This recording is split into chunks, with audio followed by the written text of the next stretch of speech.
All right, good morning, everyone. This is Jenna Cruz. We're calling this meeting to order. This meeting is being recorded. Calling this meeting to order. This meeting of the Board of Chiropractic Examiners, Government and Public Affairs Committee is being held by teleconference from the following locations: Department of Consumer Affairs, San Francisco, room 1625 North Market Boulevard, Suite N318, Sacramento, California 95834, and 4100 West Alameda Avenue, 3rd floor, Burbank, California 91505. The date is Monday, September 18, 2023, and the time is 11:03. The board's paramount responsibility is to protect the health, welfare, and safety of the public through licensure, education, engagement, and enforcement in chiropractic care. Members of the public may address the committee during the public comment session. Public comments will also be taken on agenda items at the time the item is heard and prior to the committee taking any actions on said items. Those who would like to provide public comment will be limited to 3 minutes unless in the discretion of the committee, whose circumstances require a longer period. Members of the public will not be permitted to yield their allotted time to other members of the public to make comments. Individuals may appear before the committee to discuss items not on today's agenda. However, the committee may not discuss or take actions on these items except to decide whether to place the matter on the agenda of a future meeting. Please be aware that this meeting is being recorded. Please turn off or silence all cell phones. We will now take roll. Mr. Sweet, please call roll. Ms. Cruz.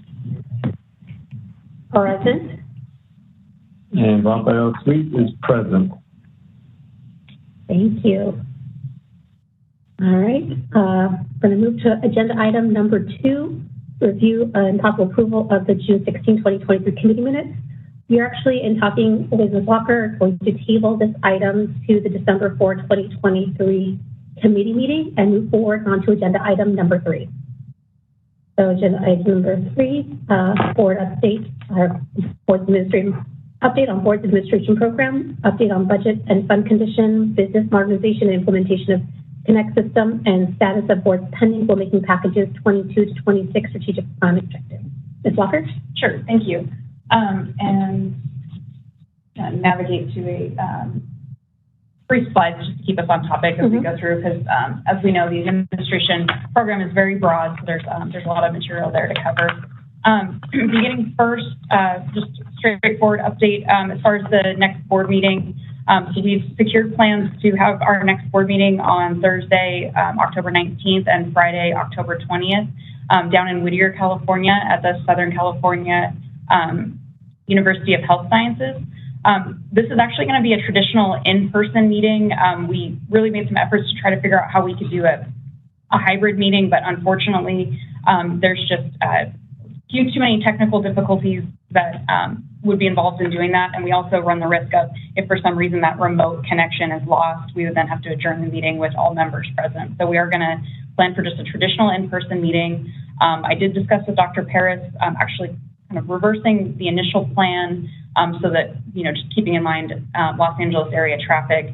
The first day on Thursday, October 19th, the plan is to do our regular business and run what's going to be close to a full day meeting. And then on Friday, October 20th, we currently have 3 petitioners. So we're going to hold those petition hearings and then wrap up around early to mid-afternoon. And then get everybody back home. So that's the plan for the upcoming meeting. We'll be in touch with all the board members that require travel, all the board members, and then we'll be getting the travel arranged this week. So we'll be in touch, but just a heads up, that's going to be that next meeting. And then looking beyond that, it looks like we're going to have an enforcement committee meeting coming up on November 30th.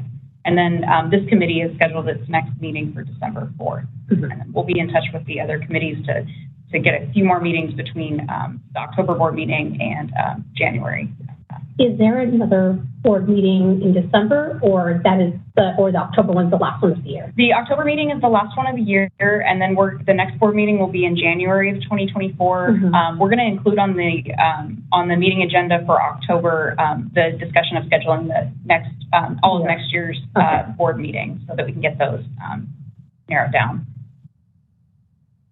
And actually, I'm just thinking on the annual calendar. So I imagine sunset review items would hit the October meeting, or at least start to be discussed. I think we can provide an update on the sunset review items either in October or January. I'll take a little bit of a closer look. I'll definitely at least mention them during the October meeting. We're at a good point right now because we're still not quite to the halfway point of when we have to prepare for the next report. Okay. So yeah, I'll provide an update during. I just remember it was a hot topic December, January, and maybe we were under a different deadline because of the strategic plan, but I just remember it being a hot topic. Yeah, and it's good at the end of the year is always a good time to revisit all of those sunset review items and make sure that we are progressing on them. We did good work on the board's strategic plan and ensuring that a lot of those same questions from the legislature were actually integrated into the plan. So a lot of them are moving concurrently. But yeah, I'll include that during my EO update at the board meeting. Next slide, please. There's, as far as our budget, not too much to report at today's meeting. We're currently in the process of developing and doing our drill for what our expected revenue numbers are going to look like for 2024 through 2025. We've just started our current fiscal year, and as of now, we're really just progressing. The one item that we continue to keep an eye on, and that is somewhat of just something that we are closely monitoring, is that although we're coming in less than our total projected revenue is higher than what it has been, but the projection is still not quite enough to sustain us to where our expected fund months in reserve is growing over time. We're still showing the fund balance slowly trickling down over time. Keep in mind that doesn't assume that we expend our full budget. We usually come under budget, but we are balancing a number of factors right now, but one of which is we've had the increase in disciplinary costs. We're assessing that, but it's kind of just maintained itself at a level of higher than historically what we were seeing about 5 years ago. So this is kind of our new normal for now in terms of what disciplinary costs are going to be.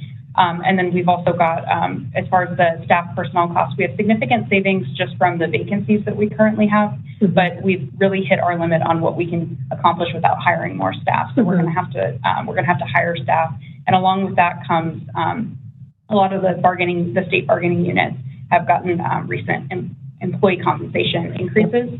So we've got to factor those in as well. So we're keeping a close eye on it.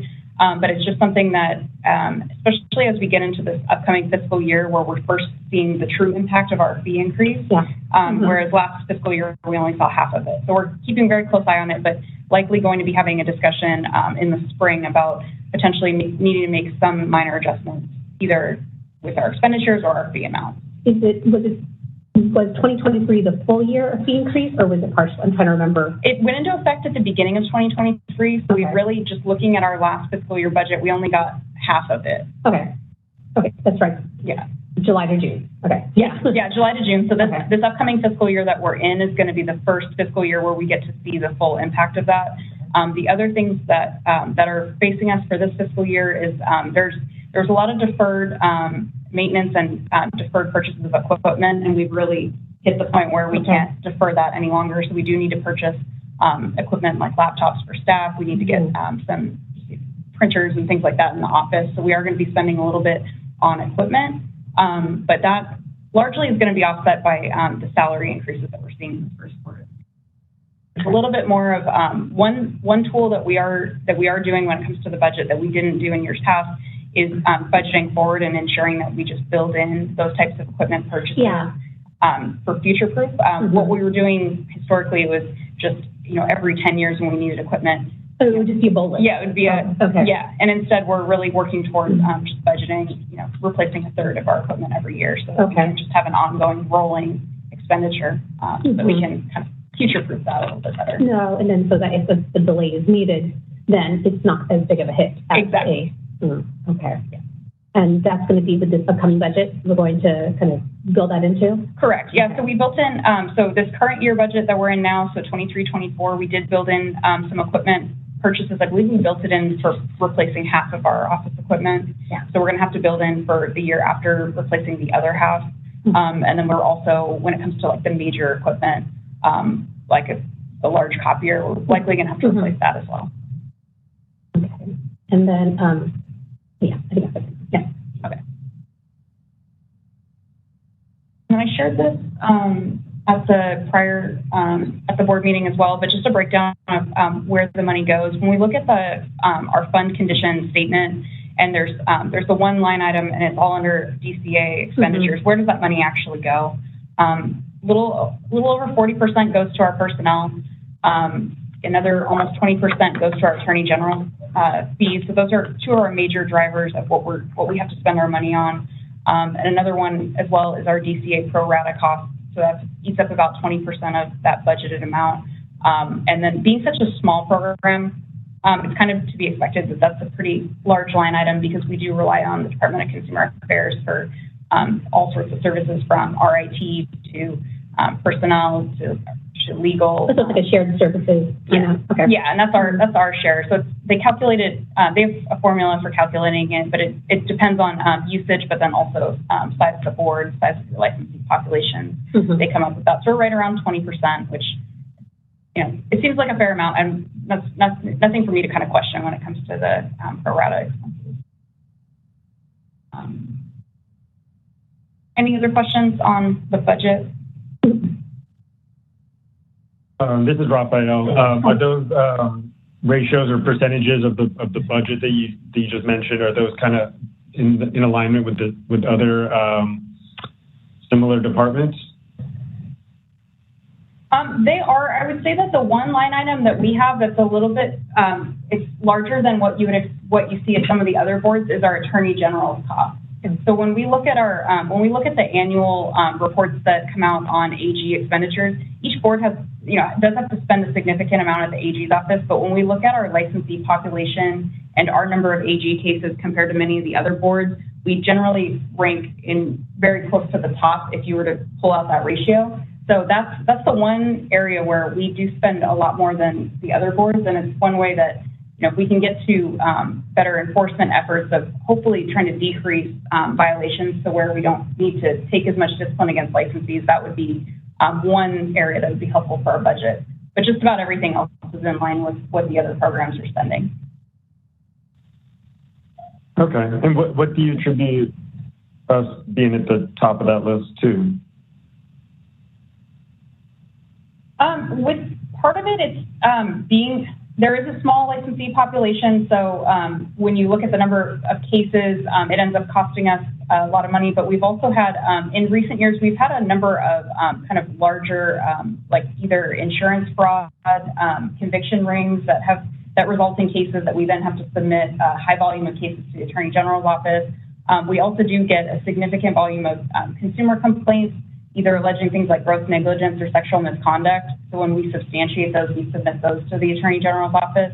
So really looking at how to educate the profession a little bit better on avoiding violations could result in some cost savings for us in the Attorney General's office line item. Understood. Thank you. Thank you.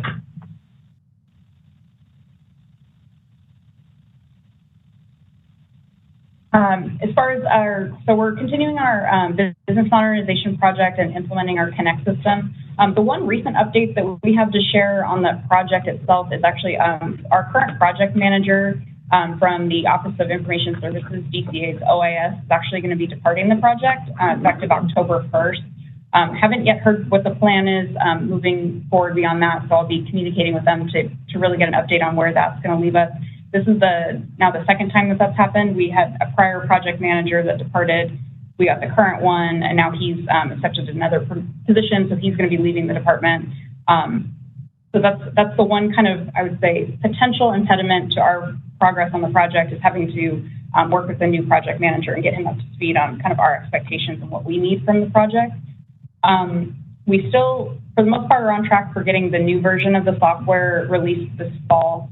The current project manager and staff has been pushing pretty heavily on the vendor to get that implementation work done. It was sold to us as really a project of they have the current version of the software and they have an upgraded version. They kind of wanted to use BCE as the test subject just due to our small size and transition us to that new software. The benefit to us is that we're not paying for any of that work, development work. They're offering it to us in exchange for basically being the test subject. So we're doing that, and what it provides us with is additional flexibility for us to be able to customize a lot of our applications and not have to use development time, which is what we're currently doing. That we've been hitting a few impediments on that portion of the project, largely due to the vendor reassigning that work to different staff as they come and go from that company. So we're still, for the most part, on track, but I'd say we're probably, the initial plan was that we were supposed to be in over the summer, then it became Q3. My expectation is that we are in the new version by the end of the year at the latest, but I'd like to see it a lot sooner than that, like talking like October, maybe November at the latest. So that's kind of, we're a little bit behind on that. I think part of it is going to be, we're looking at more potential impacts by the project manager also departing, and then just some challenges with the vendor and getting the staff to complete the work. So we're still, I would say, mostly on track, but slightly just, we've got to do a little bit of pushing to make sure that we get that work done. Is the PM internal? I imagine not internal to DC, but internal to DCA. Correct. Yeah. Okay. Internal to DCA. It hasn't, and you may have already mentioned this. Has the new PM already been identified for knowledge transfer purposes, or not? Not that they've shared externally. Okay. I'm hoping that they've done that internally, but they haven't communicated that to us yet. So we're not quite sure where it's going to go. We are. We still have our. So we have like an agile team member that's assisting us. He's still going to be with the project, so we've got. Is that agile team member within DCE staff, or is that a DCA staff? DCA staff? Okay. Yeah. So we've got some DCA staff that are familiar with our business needs. It's just going to be a matter of educating the new PM on the project. I would say a new PM is that. Sorry, I'm probably going to go into some detail. Is the agile team member the one that is? So they are internal to DCA, so they are knowledgeable of your specific requirements for the tool, and it's the folks that they're working with on the vendor side that kind of might be kind of transitioning as well. You mentioned. Correct. Okay. All right. Because in my head I was like, okay, where is the knowledge? The knowledge is still with a DCA staff member. Is still with. That's where my head was like, who has the knowledge, and is that person going away? So no, the knowledge is still in house and is still there. It's really just navigating with the vendor. Okay. Correct. Yeah. And on the vendor side, they've seen quite a bit of turnover with their development positions. So it's like every time a developer leaves, it's happening everywhere right now. So I completely understand. Yeah. Okay. Yeah. My big thing is, where is the knowledge housed, and if it's the knowledge in-house, and do they have a direct relationship, ongoing relationship with your staff, right? Because it's kind of, as long as they do have that ongoing working relationship and has been on the project for at least more than a quarter, right? Then at least, what's it called, with whatever transitions are happening around them, our knowledge base is still intact. Correct. Yeah. The key for us really is we have the knowledge base. We rely heavily on the DCA staff to really help advocate for us when we break it down. We say we need to do something, and then if the vendor says no, they really help kind of navigate. Well, what can we do, or what can we do? Yeah. Okay. So they're bridging that gap. They're doing a pretty good job. We just have to make sure that when we get the same level of service from the new PM when they come on board.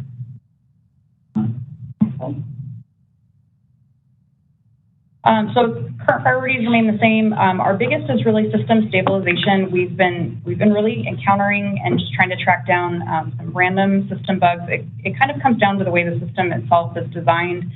We still have, for the time being, we still have our central consumer affairs database system. It's like a teal-based system from the 1980s that serves as the central warehouse of information, and then it integrates directly with the Connect system. For the most part, it's working well, but we are still seeing the occasional one-offs where someone goes to renew and it throws an error message. And unfortunately, the big challenge there is that when something like that happens, staff doesn't have any ability to override or assist the licensee, and they end up in this long process of us having to log a ticket that has to go through a developer, and we're talking a week just to fix something that is relatively minor. So we're still exploring, one, like, how do we stabilize the system a little bit better to ensure that that doesn't happen, but two, recognizing that things like that do happen. How do we integrate to have some sort of workaround in place that resolves the issue the second that licensee calls and says, I have a problem. Internal super user or something where, folks are able to access something. Okay. So we're working on that. We are also working on some refinements to our initial Doctor of Chiropractic license application process. It's more on the back end side where there's a lot of duplicative clicking and efforts there that we've worked it out, and now we just need to kind of streamline what that process looks like in the system so that it works better. And then also working on enhancing our paper application submission process. Currently we're still using the temporary workaround click here link that was added to the dashboard. So we're working and building that into a real workflow. We're still monitoring, so the acupuncture board has made quite a bit of progress on developing a cart system for adding multiple transactions. They're quite a ways through on that, so our thought is to kind of mirror what they've done there and leverage that work. So that's likely to come this fall because they're almost done with their cart. So our goal is to see how we can kind of leverage that cart to work for us as well. A question on the kind of precise system stabilization. You mentioned so when errors are being thrown, are we seeing, you mentioned 1 week, so are we on average you're seeing that there's a delay of about 1 week to be able to resolve or address the issue? Yeah. And is there, is there, and I'm not sure how long this is going on, but is there anything you're seeing in the numbers of it tends to be a certain transaction, one transaction versus another transaction type? It's primarily occurring on the DC license renewal application type. It's the renewals. Yeah, the renewals. That's the one that's causing the most, almost all of the issues. For the most part, a lot of the other communications between staff and licensees calling in is usually user error, but there is, when it comes to the DC license renewal application, that's been an ongoing challenge for us, trying to just eliminate those unknown errors that are occurring. Okay.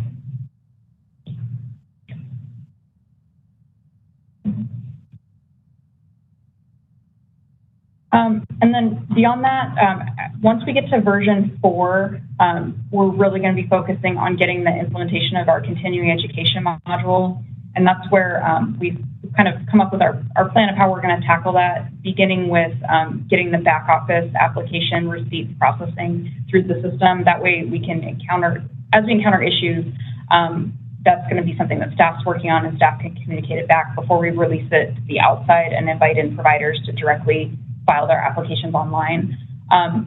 Currently, under our current system, we actually don't have any electronic system for continuing education applications other than just that click here portal for someone to upload an application to us and make an online payment.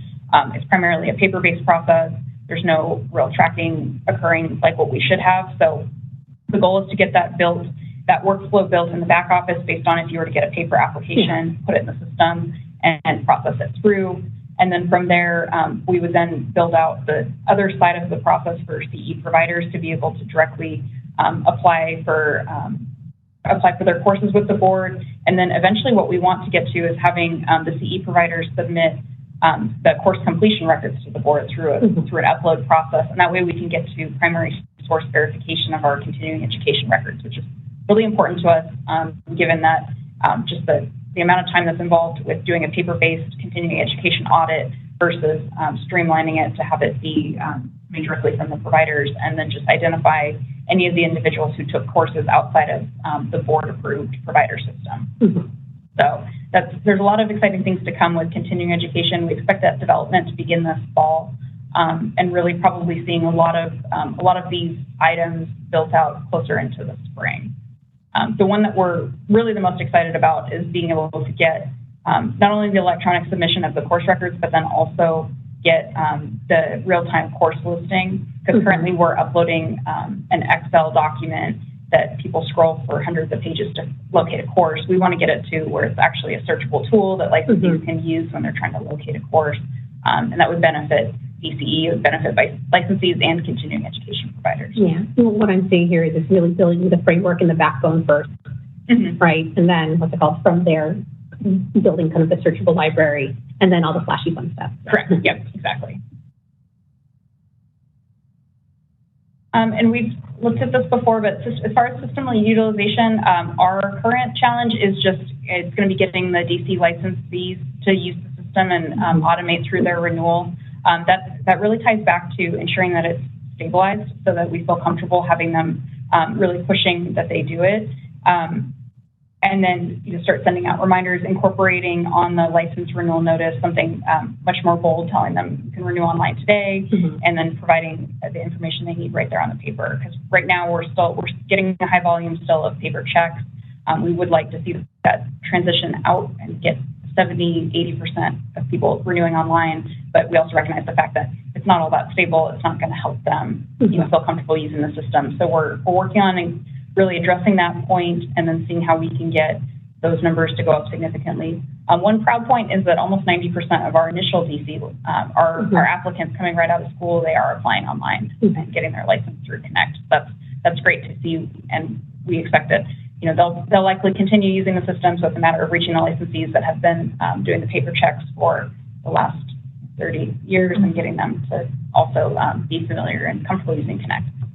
With how far we are into kind of the implementation, how are some of our kind of healing arts peers doing? I imagine some of them may have been in the system longer than we have.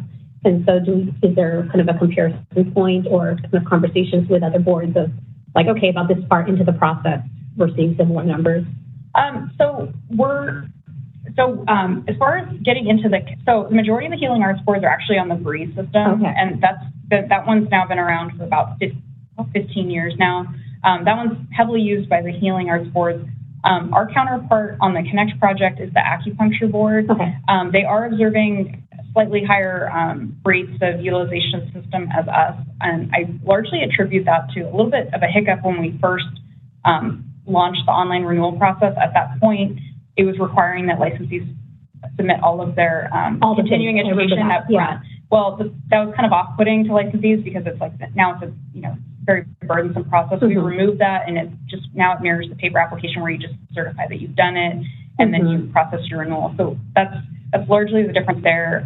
The engineers board as well is on the Connect system. Their system utilization rate is extremely high, but they've also mandated that it be used. So that's kind of use it or don't get it. So we've taken a much softer approach to it of just encouraging its use. One kind of method when we get to the point where we feel comfortable that we're not seeing kind of the error messages, and we have a good workaround if they do occur. We'd like to get to the point of eventually phasing out the paper renewal packets and instead start sending postcards and eventually get to maybe emails, so that as we phase out the paper, that would also kind of prompt people to use the system versus just mailing that portion back in. Kind of going paperless like what we've seen just in the past decade with all of the bill providers.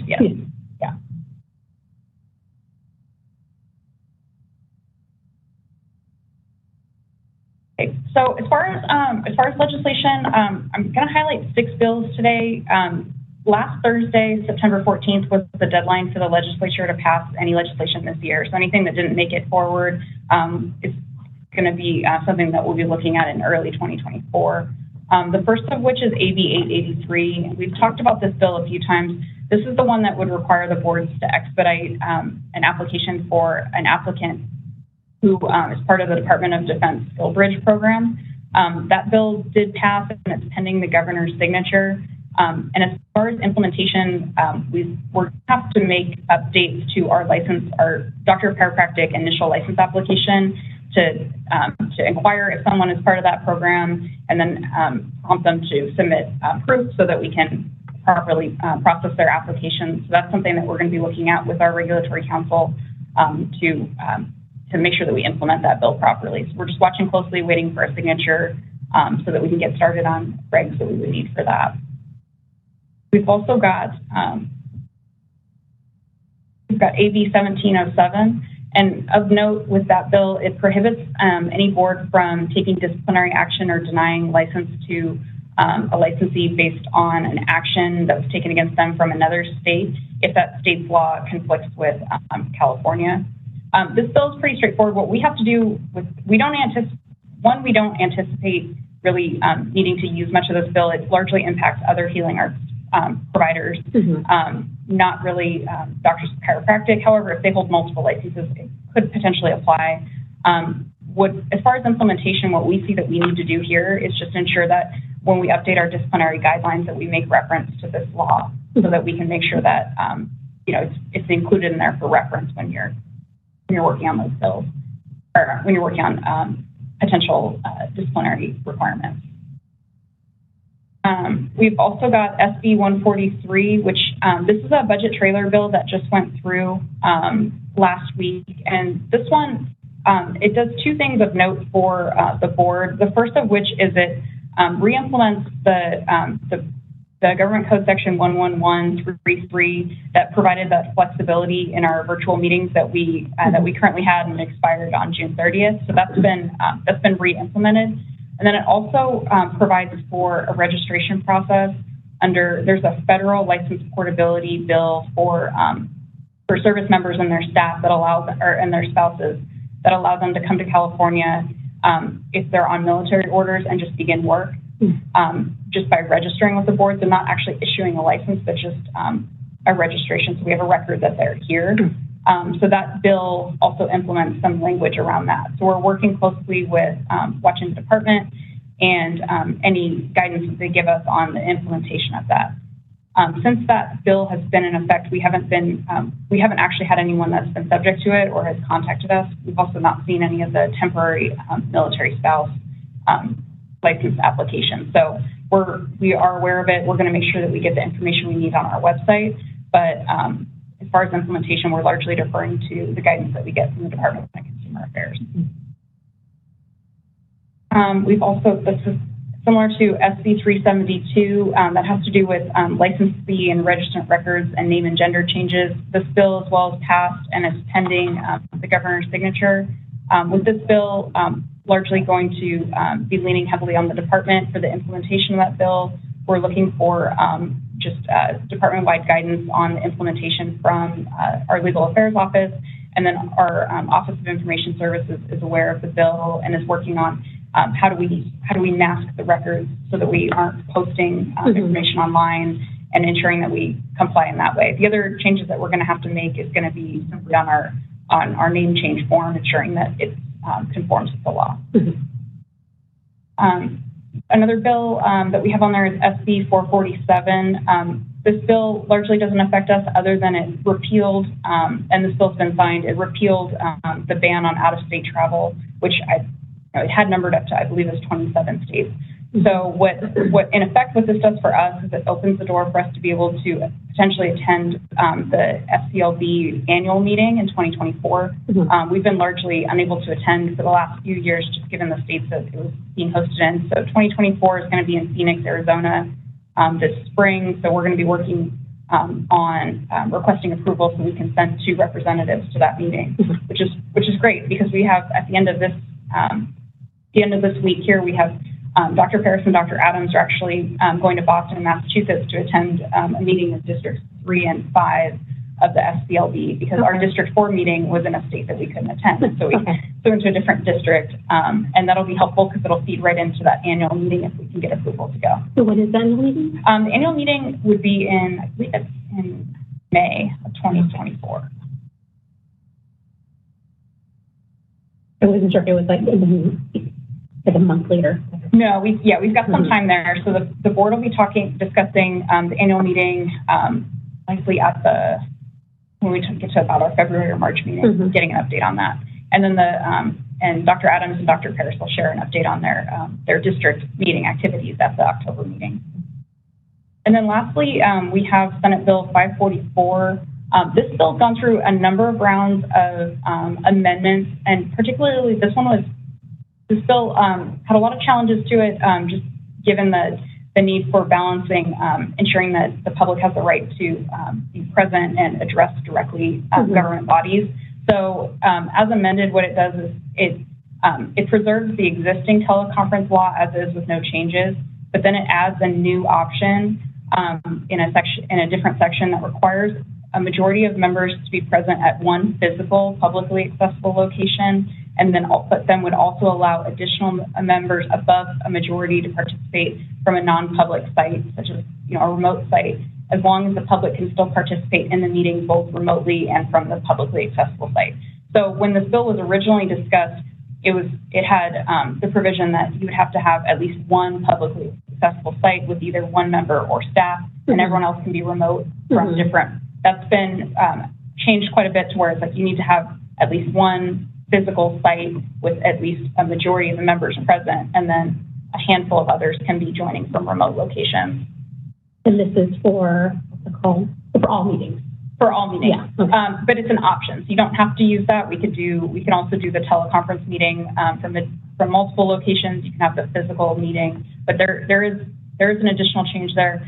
And then the one that's actually going to work the best for the board, if this bill is signed, is the other amendments for allowing an advisory body, such as these committee meetings that we hold. It would allow the advisory bodies to participate remotely in meetings from non-public locations, as long as we have one physical location with at least one staff present. So what it did was, instead of allowing the entire board to do what was originally envisioned, now it's gotten to the point where an advisory committee of the board can do that. And there's one designated spot versus San Jose, do you have a person? LA, do you have a person? Correct. Yeah, and for those committee meetings or advisory body meetings, it even provides additional flexibility, because if it just has to be one staff member, the committee members can actually continue to participate remotely. We would just hold open a room here at the Department of Consumer Affairs where anyone can attend. And then, because I'm just trying to understand how then this is affecting this coming board meeting. So this isn't going to affect. There was no urgency. There's no urgency language in this. So if it becomes effective, it would be effective January 1st. Oh, got it. So the earliest it's going to affect us is going to be at our 2024 meeting.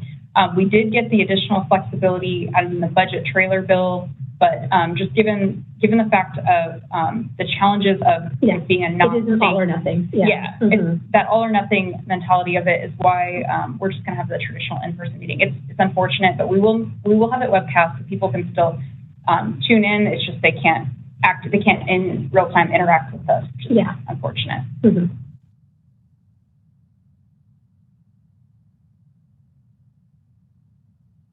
And also, the other item that we've been working on quite a bit over the past year has been all of our pending regulatory proposals. So we've got 7 that are really at a concept development stage.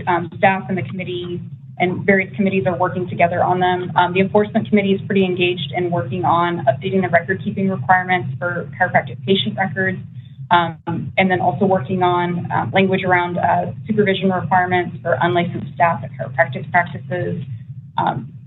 We've also got licensing committee, probably has the heaviest workload at the moment of all of the committees.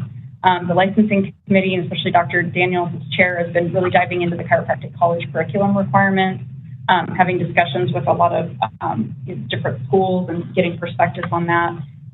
Also looking at the practice locations and displaying license, and dealing with inactive licensees. And then we've also got a pending Consumer Protection Enforcement Initiative proposal around potentially creating regulations for being able to order mental or physical examinations of applicants. So there's quite a bit on the licensing committee's plate as well, but a lot of work going on really at that committee level. We've also got quite a few that are being drafted by staff. Then this is after we know what the concept is and we've got to put text together. One of the ones that's been pending for quite a while and we need to move forward with is just a cleanup regulation to ensure that the fee amounts that are currently in our regulations match our statutes that changed at the beginning of 2023. So that we'll be working closely with our regulatory council to get that one done. We've got the delegation of certain functions to the executive officer and our citation program, which we're going to talk about under agenda item 4. We've been doing some work around the basic life support certification for all licensees, and really getting some answers to some questions from the committees, from the continuing education committees. We plan to move that one back relatively soon. There's also working on a proposal around implementing the temporary licensure for military spouses and partners. Really, there's 2 hiccups there. The first of which is we put together language that's very clear on how you get a temporary license, but we're still missing clear language on how you get a permanent license, so we have to draft that.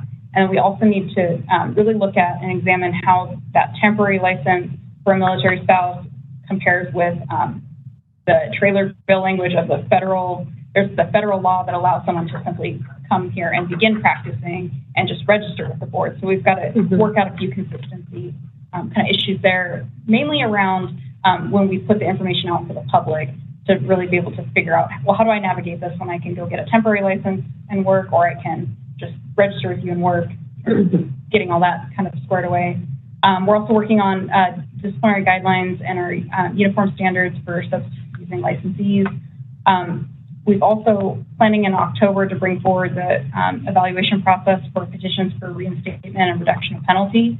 The enforcement committee at their June meeting had approved a proposal and made a recommendation forward to the board. So we began working on some of the text, but there's just quite a few cleanup changes that non-substantive that need to be made to that text before we can move forward with it. So that's why it didn't move in July, but it will be presented in October. And then we've also got the language around excluding the curriculum requirements, but the rest of our chiropractic college curriculum regulations, we're taking a look and putting together text on that so we can move it up forward to the board level. And we also have 6 more regulatory proposals that we're drafting that we need to get through the DCA and agency approval so we can submit to OAL and officially begin the regulatory process.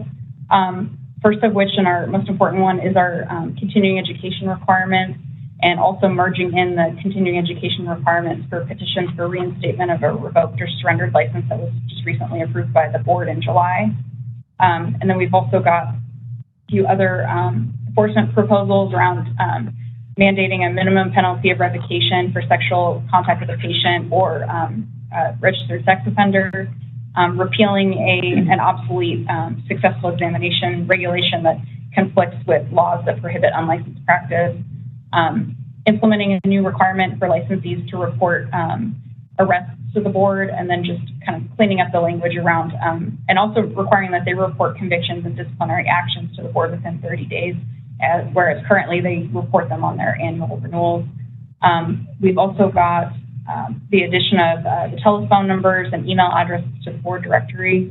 What would be good about implementing that requirement is going to be, it kind of future-proofs us for being able to communicate with our licensees, not always just through the mail, but we can actually contact them through email.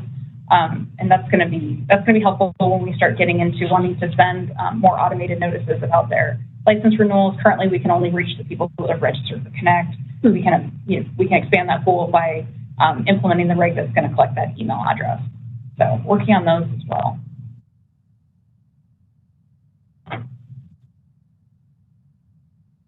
And then the last portion of the update has to do with our strategic plan objectives. So really, this past summer and kind of continuing into the fall, we've really been focusing heavily on kind of our internal processes and working on really training staff. We found ourselves in kind of we're in a interesting dynamic where, for the past year, it has been about the budget and conserving that resource. Mm-hmm. And then now it's, we've got a lot of good work that's moving forward. We've got the strategic plan objectives and the regulations, but we're just finding that we're kind of bursting at the seams a bit on what staff can realistically manage. So we need to hire. Well, the challenge on doing that as well is that we've got outdated processes and procedures. Mm-hmm. So we can't quite bring in new staff until we get the new procedures. So we've been stuck in this little kind of triangle of just struggle a little bit. So working through that, Tammy's been great. We've been really pulling staff together and really getting areas of training so that we can get the processes and procedures down, so that way we can welcome in new staff. So we're working through that. Is that happening concurrently in terms of the development of the process and procedures as the recruitment process is, what's it called, kind of happening alongside it? Because the recruitment process alone, like, you can assume best case scenario, you got someone through the doors in, 4 months. Right? This is all the things you would have to go through from the initial engagement, right? So they're slightly moving. So we've got, we're working on the procedures, and then we've got the straightforward staff positions that we're just refilling or moving along the recruitment process. And then we've got ones where we're retooling and moving things. Those are lagging slightly behind because we need to figure out what it is we're going to have them tasked with doing. So we've been doing a lot of work on that over the summer. And it's, I think it's been very helpful. We've been having a lot of just training and meetings with staff, really figuring out what their areas of interest are. We found with some staff that we didn't even know they had an interest in a certain area, so we can kind of move things that direction. Also been working heavily on the licensing committee and our reciprocity requirements. some of those objectives, and then really addressing all of our pending regulatory proposals. We've tied those into quite a few objectives.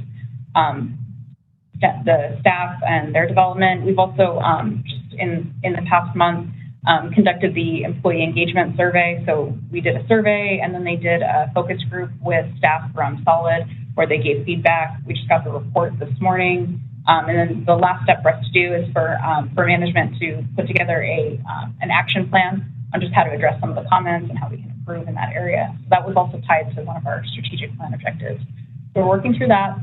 And then also in the area of our strategic plan, we have the stakeholder survey that's currently open through this Wednesday, and that's in direct response to the governor's executive order around California for All, that we further integrate equity outcomes into our strategic plan. So the first step on that was conducting the stakeholder survey, and then Solid is going to help and assist and guide the board through revisiting the current strategic plan and just really kind of reflecting on it and determining if we need to make any additional updates to our plan that's currently running through 2026. So we won't be issuing a new plan. It's just simply do we need to make any refinements or updates or changes to the current plan? Would that be in the October meeting? Or? Potentially in the October meeting. If not at the October meeting, at the latest we would be doing it at the January meeting. Okay. The reason I asked is because I know you've mentioned a couple of times that there was from the DEI training that's available to the board throughout the LMS system. And so I would imagine leading into that meeting, we'd probably kind of encourage board members to take the training, right, leading into that discussion. Yes. And then, and I will double check with Solid, but I believe they're going to incorporate some training around that into the discussion as well. So they're going to have some introductory remarks and then kind of lead the board through a discussion of the current plan. And they're also going to analyze the results of the stakeholder survey. So that's why we're about a month out from the board meeting. So optimistically, we can address it in October, but if not, we're looking at the January meeting. Yeah. So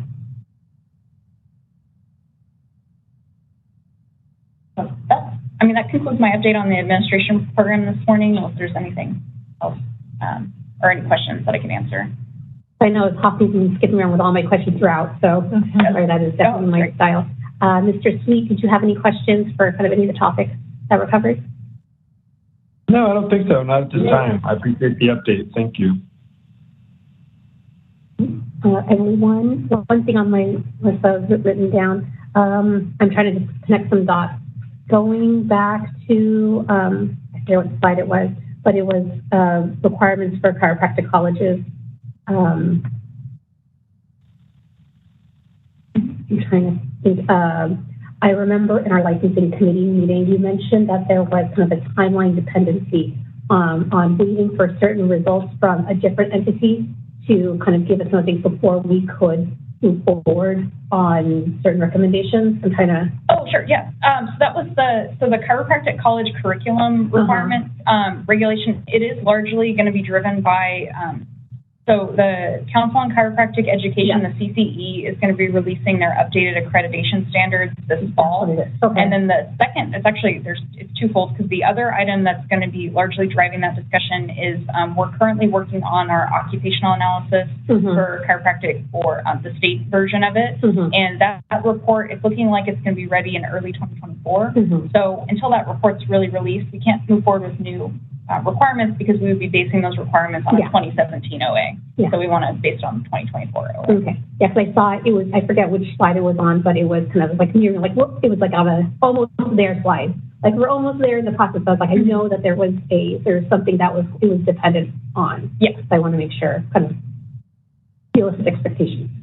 Yeah. So we're really looking at the spring at the earliest on really having something more concrete on that, because it's largely, we've seen some previews of what those accreditation standards are going to look like, but then also measuring that 2024 OA of what's really important to the chiropractic profession in present day. We want to make sure we base it on that, not a prior study. Yes. Okay.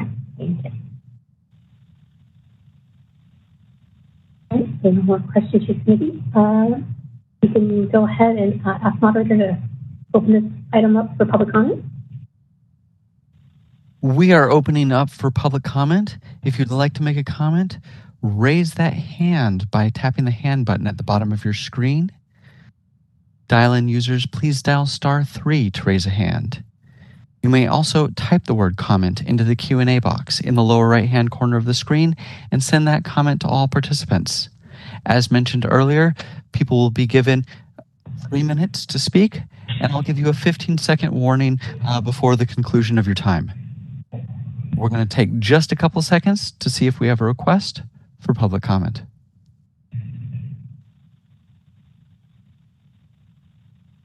Seeing no request for public comment, do you wish to continue with the agenda, Madam Chair? Yes. Thanks for the question. Will you be asking for public comment by location as well? You guys have the physical location. I assume that it would be up to you to determine if somebody needs to be addressed in your room. No one's present in the room. I just wanted to make sure what's it called. Wasn't sure if I was skipping anything. My apologies. All right. And you only have one physical location, correct? We have two. We have the location here in Sacramento, and then Mr. Sweet is at a location in Burbank. And there's no comments, no people present here in Burbank. So I think we're in the clear for this one. Thanks, Mr. Sweet. I think that satisfies it. Let's move on to agenda item. Okay, thank you so much.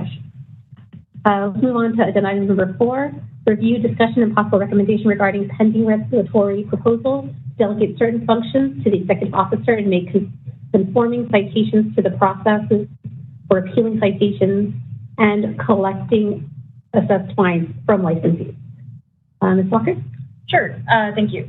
So this is the one real substantive item we have on today's agenda. This regulatory proposal has been on the board's plate for quite a while. Really kind of started its initial progress at the May 2016 board meeting, and it was part of a planned comprehensive consumer protection enforcement initiative. We hear a lot about that, the CPEI regulatory proposal, for the board to implement changes that would really delegate additional authority to the board's executive officer to be able to approve settlement agreements for the revocation, surrender, or interim suspension of a license, and then also extending this authority to the board's assistant executive officer as the executive officer's designee in their absence. So that regulatory language was approved in 2016. Then in 2020, the board revisited the proposal and looked at some additional changes that would authorize the executive officer to assign those delegated functions to the assistant executive officer, and then also make some conforming changes to our citation program regulations just to ensure that they're compliant with the statute. So that's the language that's in agenda or in attachment 1 to the committee meeting materials. And where that kind of left staff was the board had approved that language at the December of 2020 board meeting, and we needed to draft a regulatory package. We struggled with this one quite a bit, really around some of the necessity requirements of some of this language. So that's kind of why we're here today, is we've got, we really looked at it. We wanted to just write up a package and move it forward, but we've just got some concerns and some questions. So we wanted to bring it back for the committee and then also the board to reconsider that language and potentially move forward with a little bit of a simpler proposal that we think that's pretty straightforward and would still meet our needs. As far as I know, it largely talks about it's an enforcement proposal, so why did we take it to the Government Public Affairs Committee? We did because it has to do with the board delegating its power to do something to the executive officer. And then as far as the citation program, those changes are very minimal. They're conforming. It's just the statute requires that our citation program include certain provisions. For some reason, it wasn't in there, so we need to put those in there. So there's not a lot that requires enforcement expertise. It's more really has to do with what the board is going to allow the executive officer can do. So that was kind of the background there. Kind of first going through attachment 1, which was the prior language. You can see that the changes that they've got there, it was largely modeled after the Dental Board of California's regulation. What was initially struck there was being very specific in terms of the different stages of the discipline process and what was going to be done.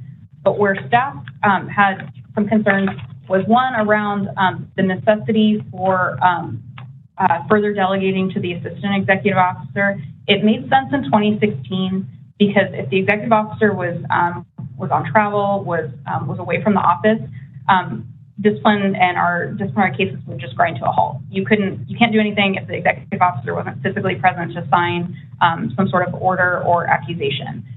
That's changed. Post-COVID, we do everything electronically now. It's signed electronically. It's accessible anywhere with internet access. So we're seeing that there's going to be a challenge there in meeting the necessity requirement when it's not really necessary any longer. And then the by assignment too is that's something that we see when we look at Department of Consumer Affairs boards that are much larger with thousands of staff. You would then delegate down beyond the EO. We're a very small program, so we again struggle with really the necessity of doing that. And then with that language in the first section, there was the subdivision B about the duty of the executive officer to organize and direct staff, attend board meetings and hearings, make recommendations to the board, and supervise staff.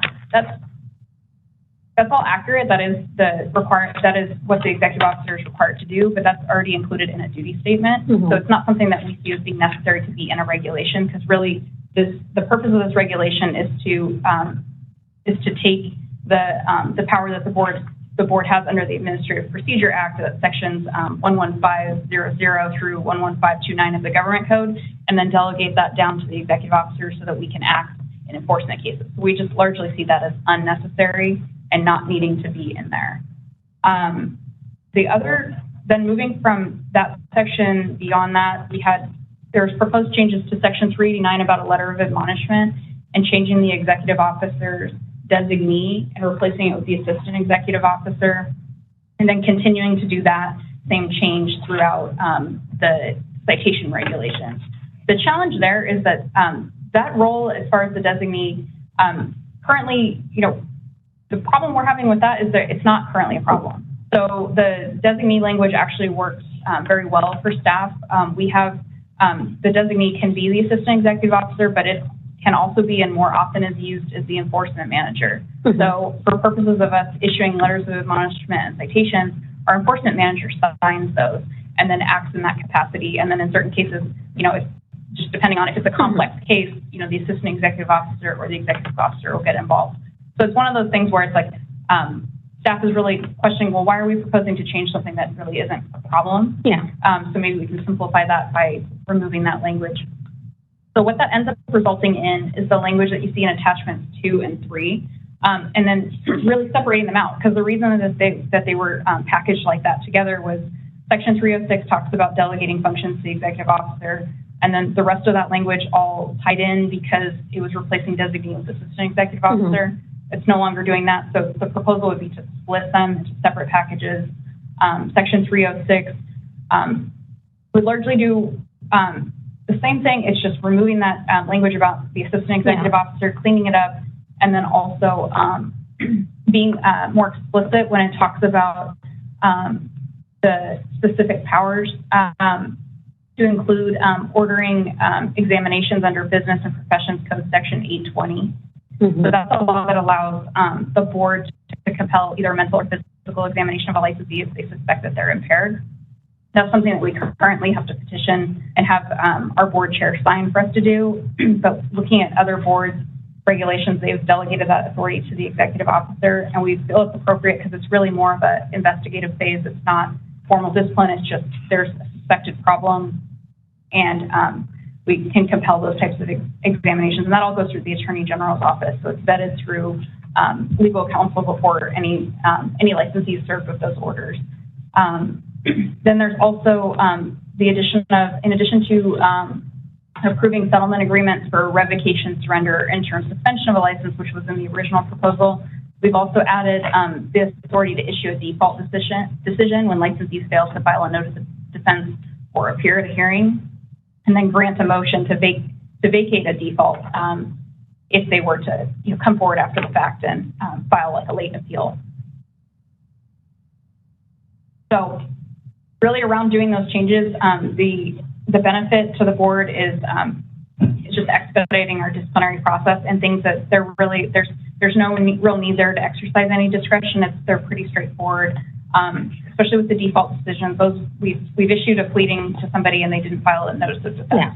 So rather than having the chair have to take their time to sign it, it would be delegated to the executive officer. And then for the cases where someone's agreed to either revoke or surrender their license, or if they've agreed to an interim suspension of their license pending disciplinary proceedings, that could move forward too as well without having to go through a board mail vote. So that's really what's around Section 306. We also removed some of the vague language that was in the prior version. The prior version was talking about, the board's legislative and other powers remaining with the board, which is rather vague. We've narrowed it down quite a bit to really just focus on, we're talking about the disciplinary process there. The sections, proposed changes to 390.4 and 390.5 about the board's citation program are very straightforward. Looking in subdivision A, that's a conforming change. That the idea of the board not construing a licensee's payment of any fine to constitute an omission of a charge violation, that comes directly from the statute. It's just worded a little bit more clear so that people can understand what that means. As far as changing the timeframes for requesting an informal conference, that's meant to be for the licensee's benefit. Currently, it's confusing because if you are issued a citation, you have 30 days from the date of issuance of that citation to file an appeal if you want a formal hearing, but you have 14 days after service of the citation to request an informal conference. Now you have two different deadlines with two different starting dates potentially. Yeah. It causes confusion, so we want to align that. We want to align that with just the same time frame for requesting a hearing. So 30 days after you get your citation, you have 30 days to appeal it. And then the rest is just just minor kind of technical changes just to bring the language up to date. And then moving into 390.5 is extending that the provision for if a licensee basically doesn't pay a fine, giving the board the ability to add the full amount of the assessed fine to the fee for renewal of a license, and prohibiting the board from renewing the license without payment of the renewal fee and fine. That comes directly from the statute, and it wasn't included in our prior version of it or in the regulations. So we're putting that there, and then trying to clean up the subdivisions B and C that were kind of tended to be a little wordy and kind of duplicative. So we just tried to put that all in one section. So really what staff is requesting from the committee today is just to discuss those proposed changes, if there's any questions on them, and if the committee does agree with the staff recommendation, then we would ask that you consider making a recommendation to the board to withdraw the regulatory text that was previously approved on December 11th, 2020, and instead proceed with these updated regulatory proposals.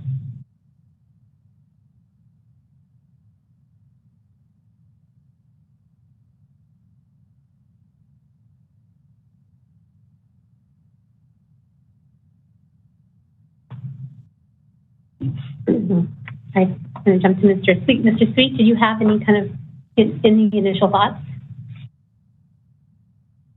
Yeah, just a few quick questions. I mean, first of all, I do think most of these proposed changes are well taken. I think as far as the designee and versus the assistant executive officer, I think having a little bit more flexibility with that is probably a good thing.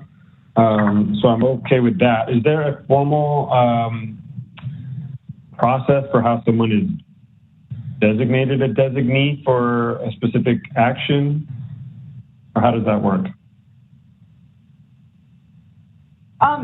So it's currently it's an internal process for the issuance of citations and letters of admonishment, and then it's captured on the duty statements for the positions of the enforcement manager and assistant executive officer. So it's managed in a sense that it can't just be anybody. It's got to be one of those two positions, and then it's largely as far as delegating it, it's largely used for having the enforcement manager sign the citations and the letters of admonishment, and then when it comes to the appeal of those cases, we generally will have someone other than, if the enforcement manager signed the citation, either the assistant executive officer, or frequently the executive officer will appear at those hearings. We take them seriously, so I try to stay involved as much as I can, and I don't largely delegate the appeal process. It's more the administrative side of signing the orders that gets delegated down to the enforcement manager. Okay, yeah, that makes sense.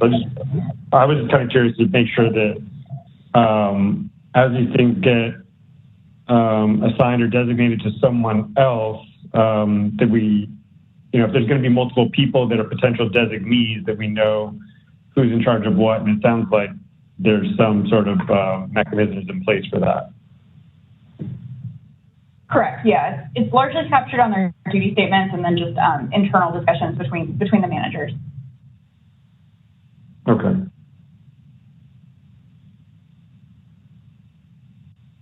Sorry, go ahead, Ms. Cruz.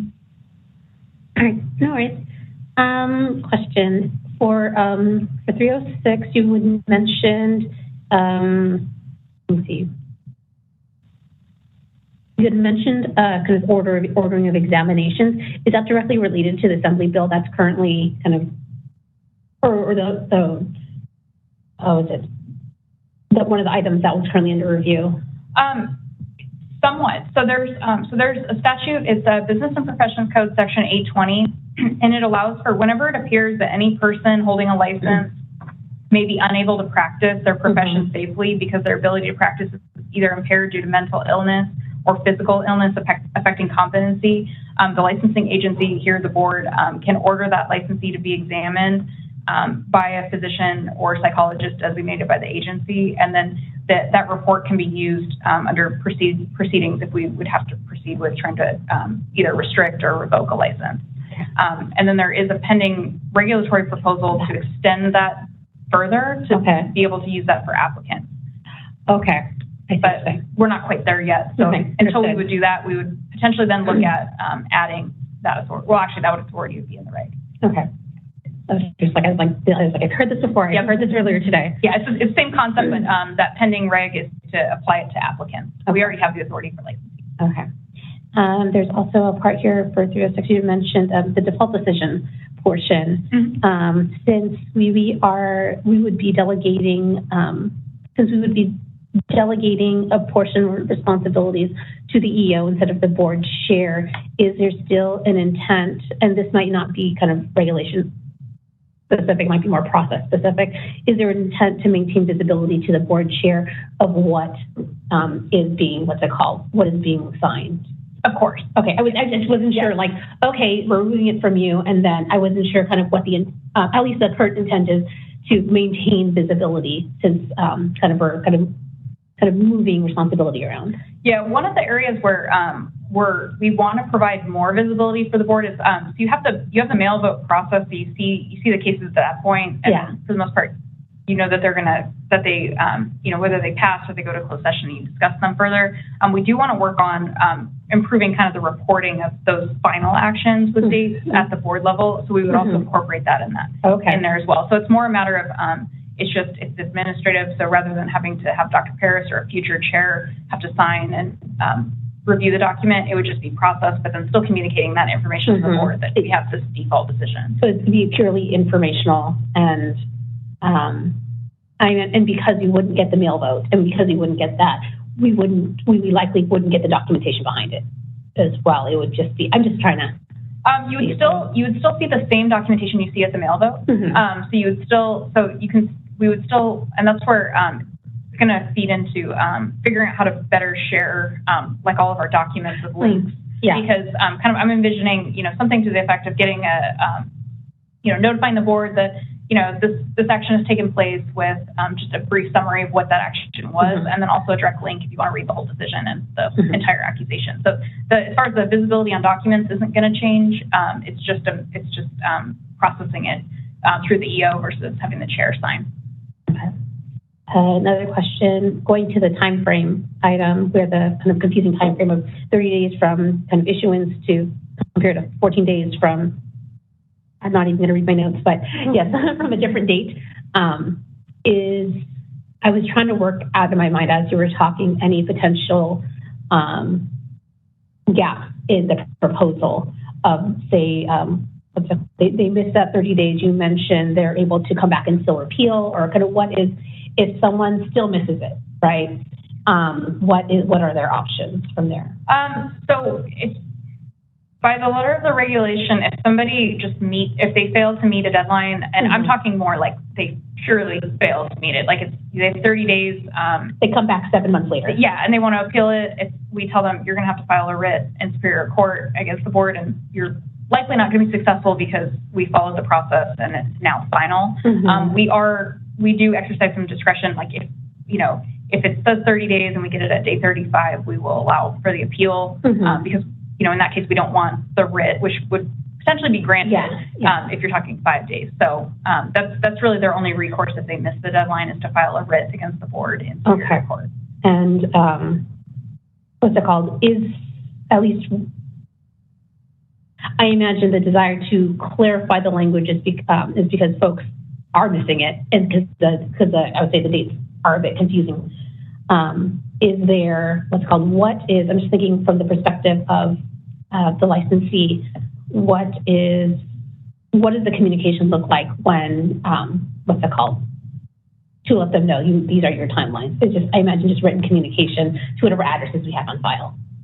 Correct. So when they're served with a citation, they're served with a packet. So the packet of the citation includes the citation itself. It includes copies of our, these citation regulations. It includes copies of the regulations that they violated, and it also includes some forms. So one of the forms is for them to submit their payment. There's also a form in there for them to use to contest the citation, and it does put the different timeframes there. We still sometimes will find the people that they get to the informal conference phase, which now that 30-day deadline is passed, and then they're saying, well, I want a hearing. And it's like, you didn't request a hearing, even though the form says that. So we'd like to really just further assist them by aligning the dates to be the same, so that they can exercise their options for appealing. And then what does it look like? I imagine our email and phone number is on there as well. Maybe, I don't know. Okay. Yeah. I was just thinking. Okay, good. Yeah. I'm just thinking of of all the things, how do they come back to us? I imagine not an 800 number, but yes, they would. Okay. Yeah. We request that they request that appeal in writing. So, and we accept it any way it arrives. So whether it's an email to the analyst, whether it's an email to the board, they scan the form, they mail the form, they fax it. Any way we receive it. Yeah. They're given the flexibility of how it is received. We just need it received. Yes. Okay. So really, so this really benefits them. I'm just trying to see if anything in this change would, I would say, hurt the process, make it more confusing. It actually intended to make it less confusing. There's still flexibility for them to come back to us and talk to us within reason. Correct. The only real change that it's making is it's purely for their benefit, also for ours, just by establishing one consistent deadline. By taking out after service of the citation with the date of issuance, you're talking about potentially 1 day at max. But you're still giving them a much larger time frame. So all in all, it's really meant to be just to make sure that they're well informed of their rights to appeal and giving them clear deadlines on when that has to take place, which would be one. It would be the same. And then kind of going back to Mr. Sweet's question around the delegation, kind of the internal delegation that occurs that would occur, or that would officially occur as a result of removing it from regs, is, you mentioned it would be it's currently in the duty statement. How often are those duty statements reviewed? So they're generally reviewed every time we every time we refill a position. They're updated to make sure that they're current, and then we're also we're looking at with the hiring, really updating everybody's duty statement currently to make sure that it reflects. But we really want to build in a best practice that we're reviewing them annually or at least biannually, so that we can make sure that we don't. Because what we found was the way we got to ourselves where we are today was small staff, and everyone was kind of started working on things that were of their interest, but didn't necessarily align with the duty statement, and those changes weren't incrementally made. So we ended up with a few staff that their duty statement and their duties are largely not aligned. So we want to make sure we kind of move with them if that's what we start doing. Thank you. I think a lot of my questions were more around, with this change, what does the world look like? Okay, I think I don't have any more questions. I think for this, I imagine for this item, we would, which form 4, because there's a motion. Is there, Mr. Sweet, do you have any other questions or comments before we go for motion? No, I don't. Okay. All right. I'll go ahead and go down my wording. Well, then I motion to withdraw the proposed changes from 2020 and proceed with the new proposed language. I'll second. Yep. All right. Thank you. All right. Moderator, let's go ahead and go to public comment. We are now taking public comment on the motion. If you'd like to make a comment, raise that hand by tapping the hand button at the bottom of your screen. You may also dial *3 if you are a dial-in user. Everyone may also use the the question and answer section at the bottom right-hand corner of your screen and type the word comment to indicate you would like to make a comment. People will be given 3 minutes to speak with a 15-second warning. Seeing no request for comment on the motion, do you wish to check the physical locations? Yes, please. Sacramento, no one present. In Burbank, there are none.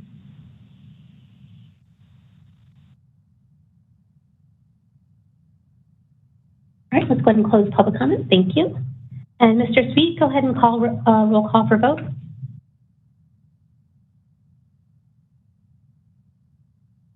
This is Sabina. Can I interrupt real quick? Yes, please. Sorry, I wanted to get a restated motion. I wanted to make sure that your motion included the recommendation to withdraw that other language and proceed with the recommended language. I only heard part of that, but I might have missed it as I was frantically trying to write it down. Oh, okay, yes. Well, I can restate it. That's fine. Perfect. All right. I only had part of it. No worries. I propose to, I propose to withdraw the proposed changes from 2020 and proceed with the newly proposed changes. Wonderful. Right. So we're going to recommend to the full board. Yes. Perfect. Thank you.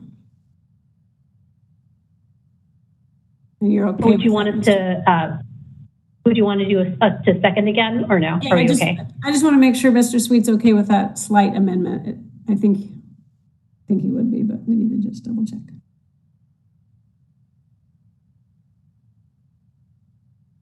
Mr. Sweet, are you okay with that just slight adjustment on the motion to make it a little bit more clear what the recommendation is?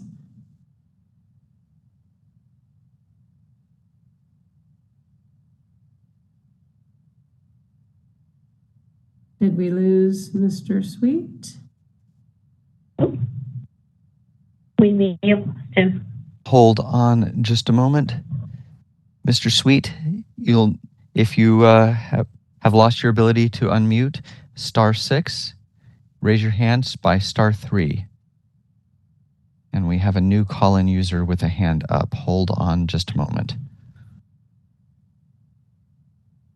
I'm sure that's him. Hello, caller 5. Are you Mr. Sweet? Dial *6 to unmute. Okay, there we go. Yeah, sorry, I lost my ability to unmute myself there. I'm okay with the slight change, so I apologize for that. Thank you. Thanks. All right, let's go ahead and call it for a vote. Mr. Sweet? Yes, Ms. Cruz? Yes. And Raphael Sweet is yes. All right, motion is moved. All right, let's move on to agenda item number 5, review, discussion, and possible recommendation regarding 2022 to 2026 strategic plan objective 3.5 to improve Ford's website by providing informative content for applicants, licensees, the public, and other stakeholders, and enhancing the functionality and user experience. Ms. Walker. Sure, thank you.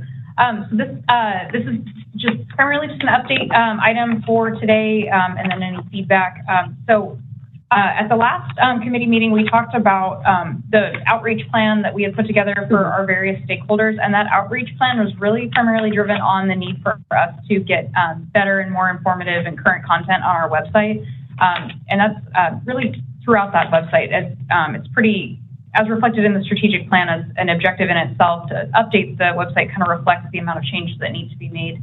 But we really want to focus on updating our consumer section of the website with some additional information and resources to assist them in knowing what they can expect when they visit a chiropractic practice. Really building upon, there's a document that we have on the website of kind of a guide to chiropractic, but really trying to really build that out further and get it right there on HTML so that the public can see it, and then also expand our licensees section with a guide of really how to navigate their different processes and frequently asked questions so that they can solve some of the most common questions that common questions and problems that we encounter. And then also the applicant section as well, supporting really how to navigate the application process, as well as now that we've got all the different requirements and different pathways to licensure through, you have the initial application process, you have reciprocity, when do you need to add a satellite to your license, really developing content around those areas, and then also ensuring that the people that qualify for either temporary or expedited licensure ensure that they can see how they get through to that pathway. So we're building language and content around that, and that really feeds into our need to begin working on updating the website. So we met about a month ago. We met with the department's Office of Information Services to discuss the project. They gave us a listing of all of our web pages, and we kind of discussed what the process would look like for us to go about updating the website. And it's really, it involves 3 phases. The first phase of which is assessing what's currently on the website, which is what we're doing right now.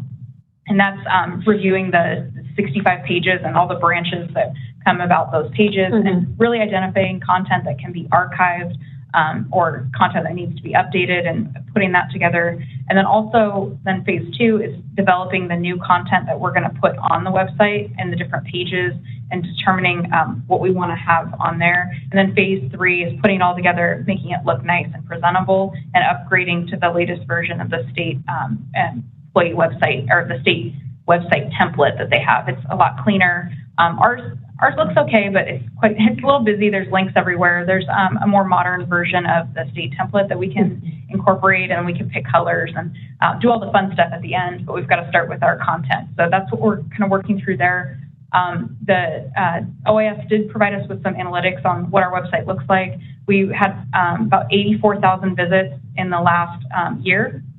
And looking at where everybody was going really is going to be helping drive where we're going to put the most changes into effect. As expected, the majority, the most visits after that was looking at the license, which we would expect. Then we also had a lot of licensees that were looking at how to renew online, looking at their continuing education. We had a pretty high number of people that were going to our forms and publication section. We had about 10,000 that were looking at that. And then it starts going down and trickling from there with licensees. They're looking at applicants.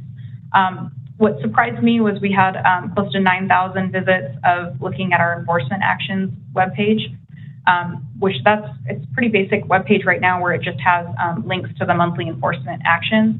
That tells me that we'd like to try to expand out that section to be a little bit more informative and not just clicking to like a monthly summary that doesn't really provide a lot of context.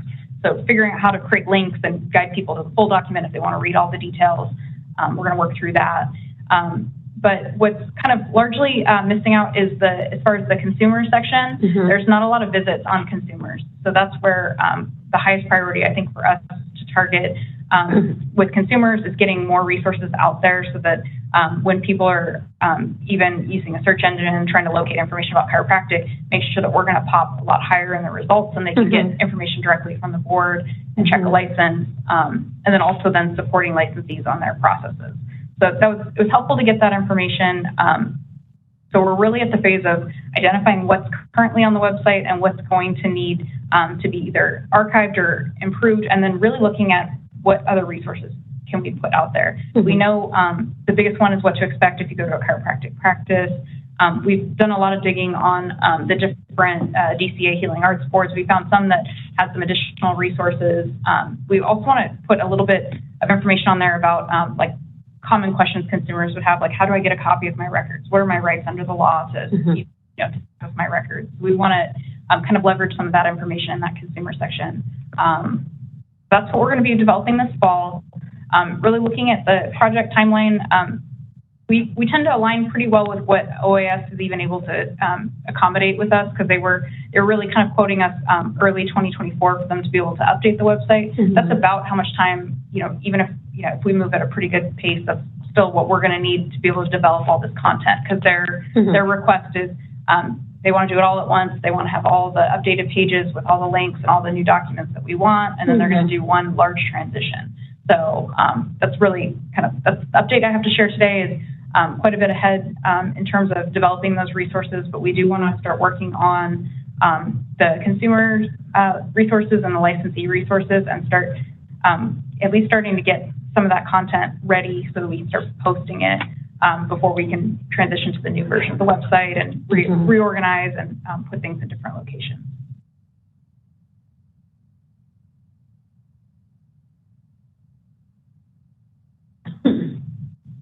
Any questions from the committee? Mr. Sweet?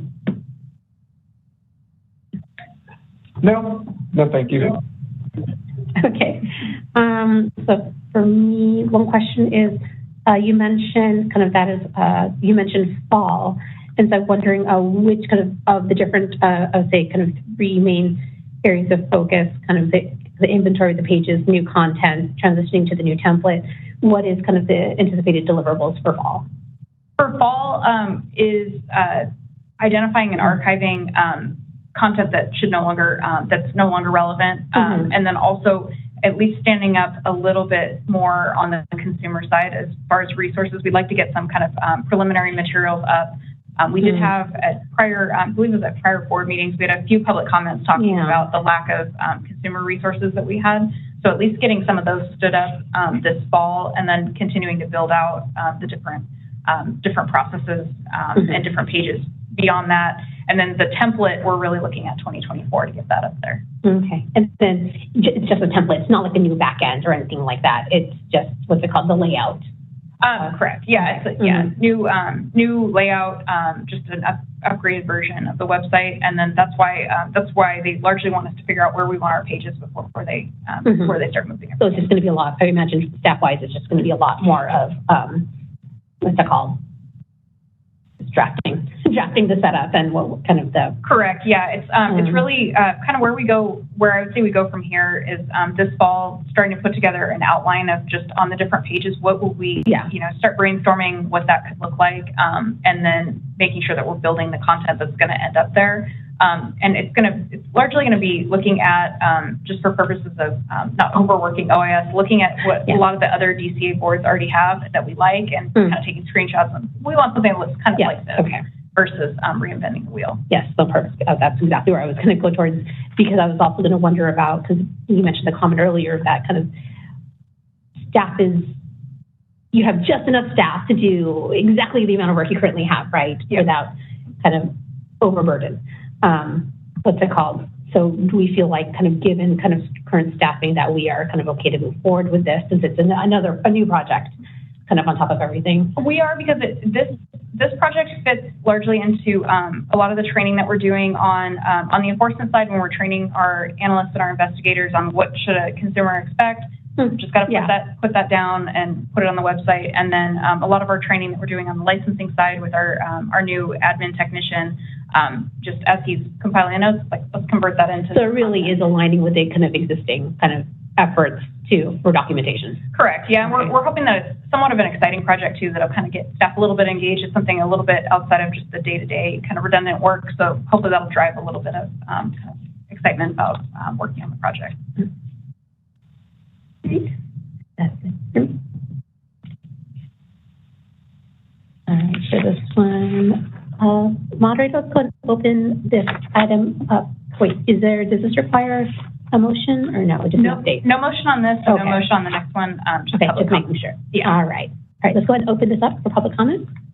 All right, we are open for public comment online. If you'd like to make a comment, tap that hand button at the bottom of the screen to raise your hand. Dial-in users dial *3 to raise a hand. Everyone may type the word comment into the Q&A box in the lower right-hand corner of the screen if they wish to indicate a comment. People will be given 3 minutes to speak with a 15-second warning.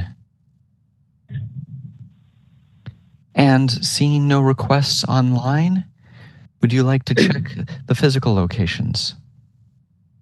Yes, please. In Sacramento, there's no one for public comment. None in Burbank. All right, thank you. We can close public comment. All right, let's move on to agenda item number 6, review, discussion, and possible recommendation regarding 2022 to 2026 strategic plan objective 5.4 to redesign the board member onboarding procedures and orientation process. Ms. Walker. Sure, thank you. So this one is another, this is just an update item. So over the past year, the committee has been doing quite a bit of work on our strategic plan objective to redesign the board member onboarding procedures and the orientation process. As you recall, the committee had discussed some improvements to the onboarding process and then drafted what that process would look like. And then from there, at the last committee meeting, we looked at an outline for the new board member orientation session. So from there, staff's working on developing, and this is one area where we've fallen a bit behind, is putting together the new board member resource binder that we had talked about at current meeting. There's just quite a bit of volume of materials there that we're trying to make sure we want to get it right. But that's where we're currently at, is still developing those materials so that they can be distributed to the board members. And that's something that we're targeting for this fall, especially given that we've had Dr. Sandino recently join, so we do owe her some updated materials there. It also ties into when we had the meeting with the Office of Information Services last month. We were exploring ways for how do we create a shared folder that we can share with the board members. So we think we've identified how we're going to do that. So really our takeaway item that we want to get stood up by the board meeting is getting that electronic board member resource folder up and running and starting to put content on there. And then that's also been a request that we've had from board members, given that, with meeting materials and getting them out as soon as possible, we want to be able to stand up that site so that as materials are being completed, even if it's, just a selection of materials, like, the language that the committee just discussed today, being able to insert those early so that people that want to get ahead of it can start looking before they get the final compiled packet. So still working in that area. Tammy's put together a pretty good plan on kind of dividing up the work amongst the different areas so that we can kind of get those resources done and to the board. But really our key, and we're looking at trying to get that done by the end of the year, but by this next board meeting is trying to get stood up that electronic resource center so we can start just adding additional materials that we can share with the board members, packets, materials for not only our current meetings, but also, for all of the committee meetings if board members have interest and want to read through those, and then putting more updates on there as far as enforcement, our budget reports that we get, and just various other items that we think might be of interest to the board to be able to put on that site. Okay, and then so you said up in at least to get the kind of resource center, the resource folder out by October, and then overall up and running by year end. Correct. Yeah. Okay. Yeah.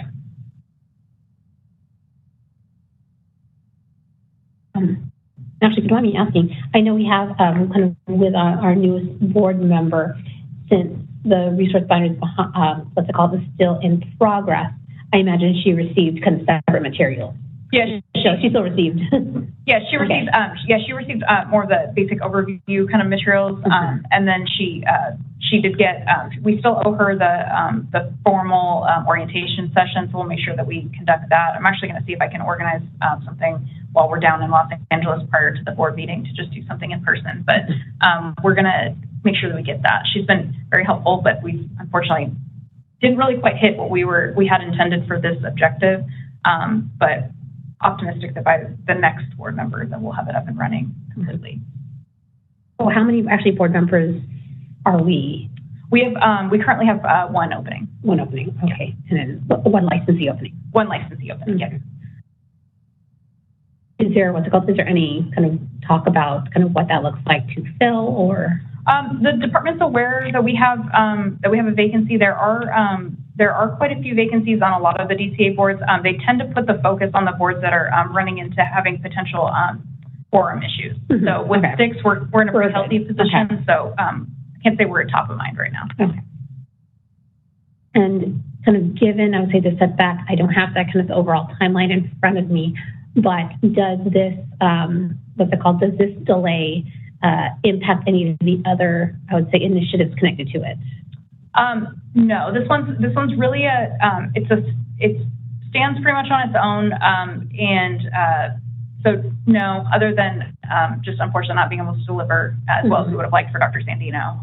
There's no major impacts on the rest of the plan or other objectives. And what's it called? Any questions from you, Mr. Sweet? No, I don't think so. I think this will be helpful going forward now that we're close to finalizing this. Mm-hmm. All right. Okay. Let's go ahead and open this up for public comment. We are now open for public comment. If you'd like to make a comment, please tap that hand button at the bottom of the screen to raise your hand. Dial-in users will need to dial *3 to raise a hand. People may also type the word comment into the Q&A box in the lower right-hand corner of the screen and send that comment to all participants. You'll be given 3 minutes to speak with a 15-second warning. We're going to wait just a second to see if we have a request for public comment. Seeing no requests online, do you wish to check the physical locations? Yes, please. No public comment in Sacramento. And none in Burbank. Let's go ahead and close public comment. And we'll move on to agenda item number 7, public comment for items not on the agenda. And so for this portion, members of the public may address the committee at this time. We advise the public that identifying themselves as voluntary and their name will be recorded in the official minutes of the meeting if it is provided at the time of their comment. So moderator, let's go ahead and open this up for public comment. We are once again open for public comment. This time agenda item 7, comments or future agenda items. If you would like to make a comment, or my apologies, public comments not on the agenda. If you'd like to make a comment, please raise a hand by tapping the hand button at the bottom of your screen. Dial-in users dial *3 to raise a hand. Everyone may type the word comment into the Q&A box in the lower right-hand corner of the screen and send that comment to all participants. And we have a request for comment from caller 4. You'll be given 3 minutes to speak with a 15-second warning. You will probably need to dial *6 in order to unmute.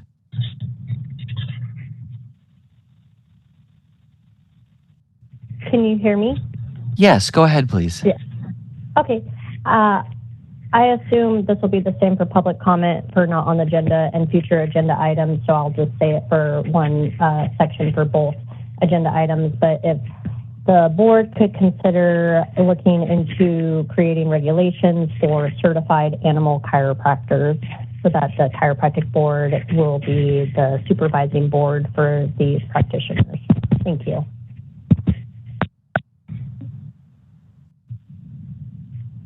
Thank you.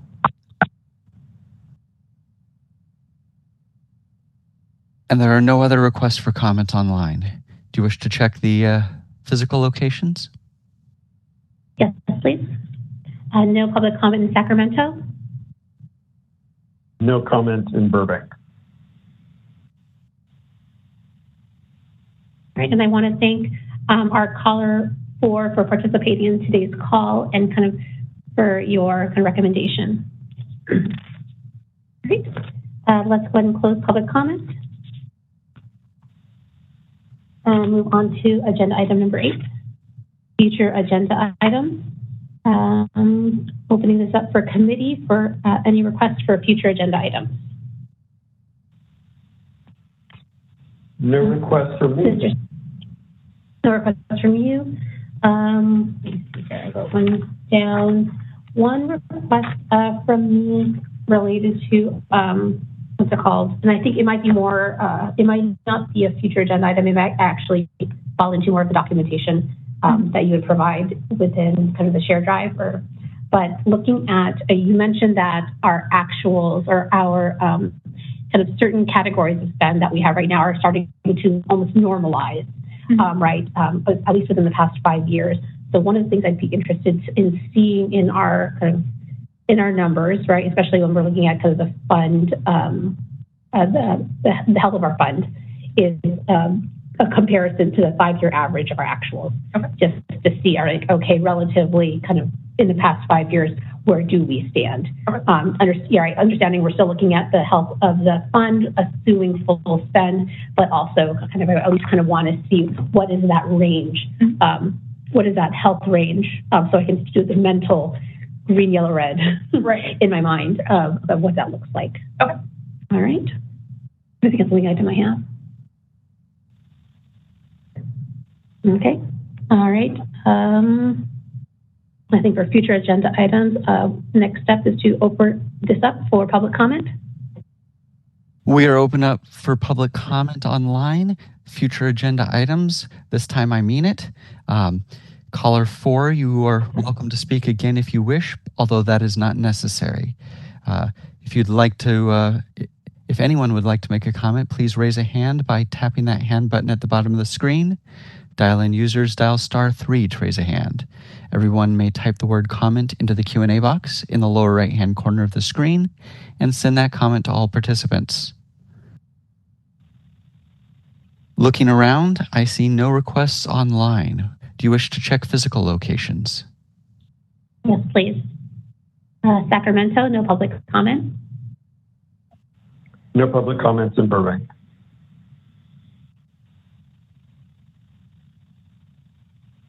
All right, let's go ahead and close public comments for this item.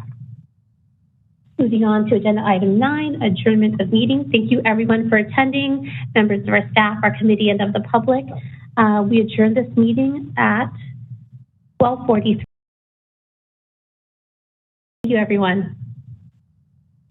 Thank you, everyone. Thank you. Mm-hmm.